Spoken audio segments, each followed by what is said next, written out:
Hey everyone! As some of you might know, I recently created a new YouTube channel called Dinotails, where I will focus all the upcoming dinosaur cinematics. You can find the link to the Dinotails channel in the description down below. So if you like my dinosaur content and would definitely want to see more, please head on over there and subscribe to my dinosaur channel.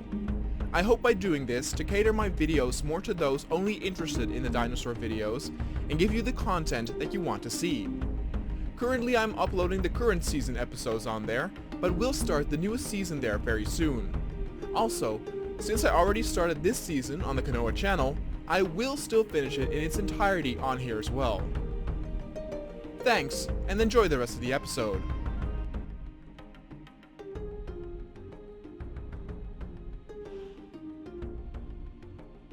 The prehistoric park was in its final days of production. It had been open to many visitors already, but was under a constant state of construction and adding in more creatures. The latest was the Mapusaurus. The dinosaur would have the final zone assigned to it, though there was one architect who realized there could be one more zone added if the holding pen was turned into a proper living area for a specific dinosaur. But that would be decided upon at the very end, and for now, this new carnivore was treated as royalty due to the fact that it was one of the last to be added, possibly the last carnivore to the park.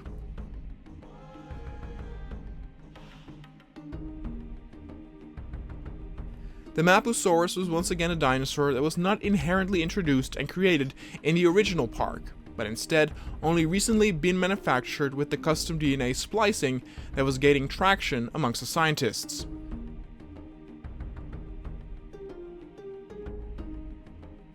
This dinosaur was a beautiful specimen, and iconic for the red spikes along its spine. Its skull was very narrow and pointy, making the overall impression with its slender physique that it could chase prey for a long time and depended on speed more than strength. It was, however, very large, even a bit comparable to that of a Giganotosaurus. Yet some of its features were not as exaggerated, therefore it made a calming, less imposing impression on people. Nevertheless, these two dinosaurs were a gigantic hit, and everyone was glad to welcome another carnivore couple to the establishment.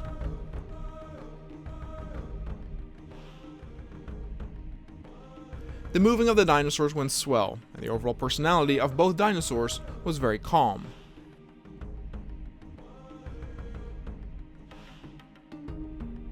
They of course had a drastic change in aggression because of the inhibitors. But what still lingered was a very strict hierarchy when it came to feeding. The alpha would eat first, whereas the other would look on and wait until it was their turn. This behavior was more common with something like a Deinochirus or a raptor, but it was very special to see with this gigantic carnivore like a Mapusaurus.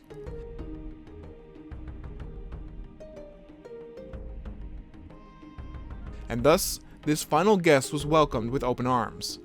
But it would not be the last dinosaur to be added in the park in total. There would still be a few pens where dinosaurs would be added, like the Diplodocus zone. This area was very large and could easily house another species of herbivore or even a carnivore if they weren't too big to prove any danger. And thus, the new addition to this zone would be the Deinochirus.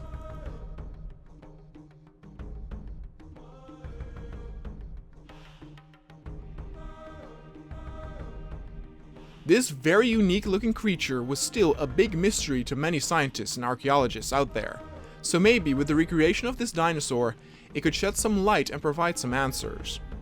First of all, this was one of the larger herbivore species in the park, with its height being close to the spine height of a Diplodocus. But instead of these creatures being really heavy and slow because of that, they were, in reality, pretty fast and nimble because of many hollow bones within their skeletal structure. The placement even created a fin across its spine which explained the bulk around the upper area, but it wasn't portraying outward like with something like a Spinosaurus.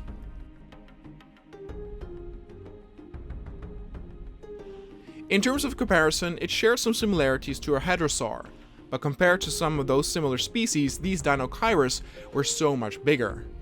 Their long forearms were very noticeable too, with long, pretty menacing looking claws. Their bills, on the other hand, made them look quite friendly and much more resembling of a bird or a duck. It was also the case that these dinosaurs were omnivores. They would often eat fish, but would also use their claws and long arms to dig up plants. The eating fish aspect was no problem. There was a large body of water within the Diplodocus zone already, and thus some tasty fish would be added that could function as possible food for the new guests in case they felt inclined on eating fish that day. During the initial moving, the helicopter ride was no problem at all. But the new dinosaurs definitely came as a surprise for the Diplodocus, who enjoyed their new home for the past several months. And at first hand, some of the sauropods might have thought that these new additions could be dangerous carnivores. On the other hand, the Deinochirus were also a bit intimidated by the Diplodocus, though it did not take too long for them to realize that they were mostly just friendly slowpokes. The Diplodocus needed a bit more time to get adjusted to these new animals, but in the end, everything went back to its peace and quiet. The guests staying at the nearby hotel had a great view of this whole process, and the fact that the pen was now more bustling with life than ever resulted in more families and couples enjoying a drink, snack, or a glass of wine on the balcony while enjoying the view of these giants. But even then, the Diplodocus zone, which now had turned to a mixed area, could still house another type of dinosaur if they were small enough. And as mentioned before, they could even be carnivorous. Thus, the next addition would be the Seilerus.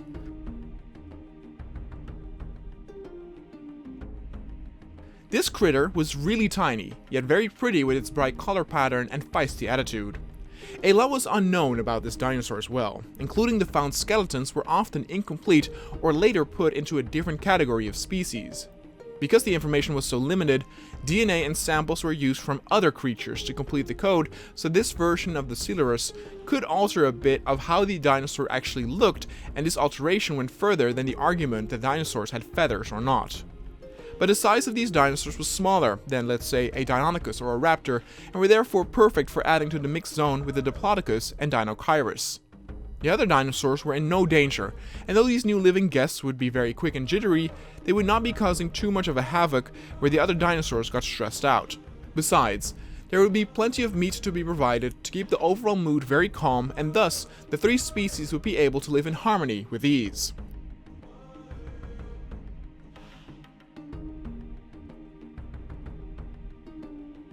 Despite the dinosaurs being so small, they were yet again a big hit because of their beautiful color pattern. The initial wave of Seilerus that was added had a similar pattern of red and green, comparable to that of a Ceratosaurus that was added in earlier. It made them stick out of the thick grass, making them easier to view even if they hid there.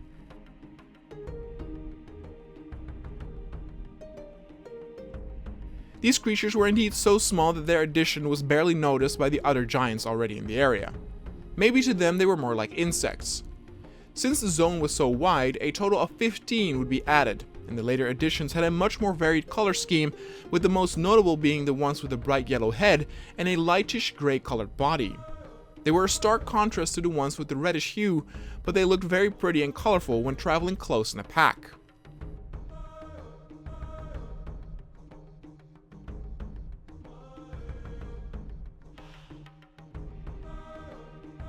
And then a different pen would await a new guest, and that was the Gallimimus zone. This area was also very large, in order to provide them with the space to run around in, but the Gallimimus were friendly enough to where they could easily invite some of their similar brethren, and thus the Diplodocus was added to the list.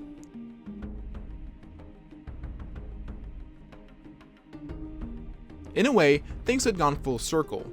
In the first prehistoric zoo a few years ago, the very first dinosaur that was added was this small creature, and it was fitting in a way to have this dinosaur now close up at the finish line by being added to the Gallimimus pen.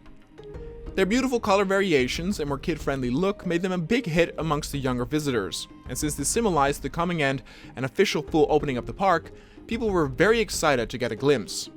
Only a handful would be added to the area, and some scientists feared they might be bullied by the larger Gallimimus, but in a way, it was the opposite, in the sense that their small size meant that they had a very feisty attitude. They would often shove away the heads of the drinking or feeding Gallimimus to get some themselves.